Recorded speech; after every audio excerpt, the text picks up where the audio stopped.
Okay, questions for Coach Frost. Jeremy, go ahead with first questions. Yeah, first question, Sean Callahan, Husker Online.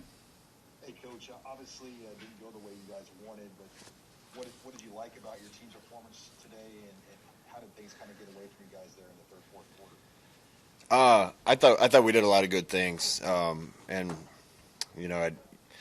unfortunately, some of the things that led to the game getting out of hand were self-inflicted things that we can fix. We had too many penalties. They didn't have hardly any.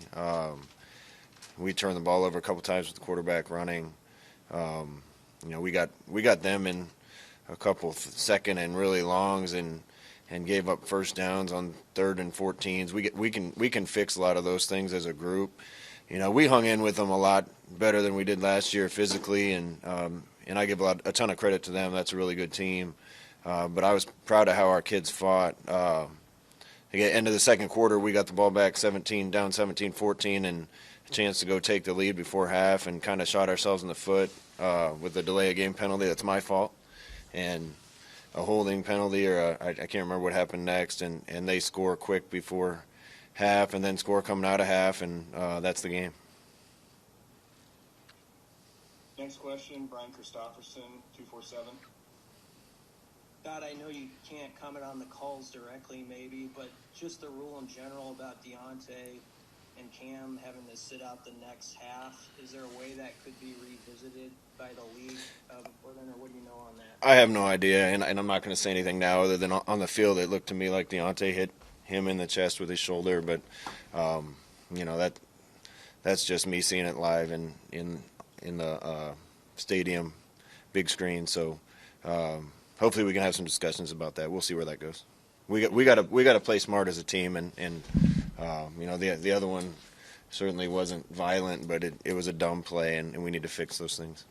How did you think your defense played as a whole? What was your thoughts on that? I think time will tell. I was happy with how they competed. I thought we tackled pretty well, but we gave up a lot of yards, and I don't know if that's because we were playing such a good team. Again, ton of credit to them with their quarterback, the speed they have at skill. I think they have a lot of future pros on their team, and at times I thought defense played well and battled, but we got to get more stops than that. Offense has to put our defense in better situations than that. Next question, Parker Gabriel, Lincoln Journal-Star. Hey, Scott, did you overall like what Luke McCaffrey gave you, and what did you make of the way you mix him in different ways and the way your quarterbacks play together? Yeah, I've been telling everyone that our two quarterbacks are two of our best players on our football team, and that certainly played out today. I thought both played well. Can't turn the ball over. If we're going to run our quarterbacks like we do, then they need to take care of the football just like everybody else, and we'll certainly address that this week. Next question, Mitch Sherman, The Athletic. Hey, Scott, you talked late in the week about being interested to see how your guys would respond when Ohio State hit them in the mouth a little bit, and that moment kind of came at the very end of the first half. How do you address that? How do you what's your response to the way that those few minutes? Yeah, I think it happened before that. It was. Are you by yourself? I'm sitting in the press box. Yeah. By yourself? Oh no, there's 20, 30 of us up here. Oh, okay, gotcha. I see. I thought that happened earlier than late second quarter. I thought that happened in the first and early second quarter, and I thought our guys responded really well. There's a lot of excitement down there when we tied it up 14-14. Then defense came a couple inches from getting a stop on the next drive. We got the ball back 17-14, and I thought we still did some good things after that. We just have to produce better on offense on that drive and keep them from scoring at the end of the first, and want to come out of the locker room and get a stop. But again, we were playing a good team, and I give them a ton of credit. Next question is from Sam McEwen, Omaha World Herald. Hey, Scott. Thanks for doing this. How did you feel like your pass game functioned today? Didn't get a lot of looks downfield, but the completion rate was really high.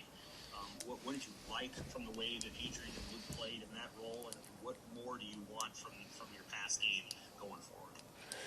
Well, I thought we had a really good game plan. Coach Lubik's made us better.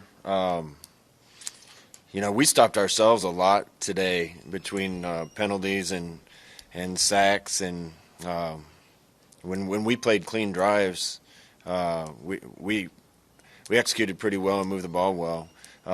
We still, as a program, need to be able to push the ball downfield better. There's no question about that. When you watch the speed they have at wide receiver and the shots they take and the deep balls they hit, when you hit those are big plays. And even if you don't hit them, you're backing people up and keeping people honest.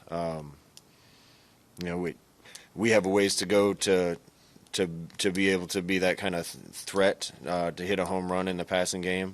But I thought the guys executed the game plan we had very well. We had a couple other chances and fumbled a snap and missed a protection with guys running open downfield. And I thought they executed the game plan well at times, but we shot ourselves in the foot too much.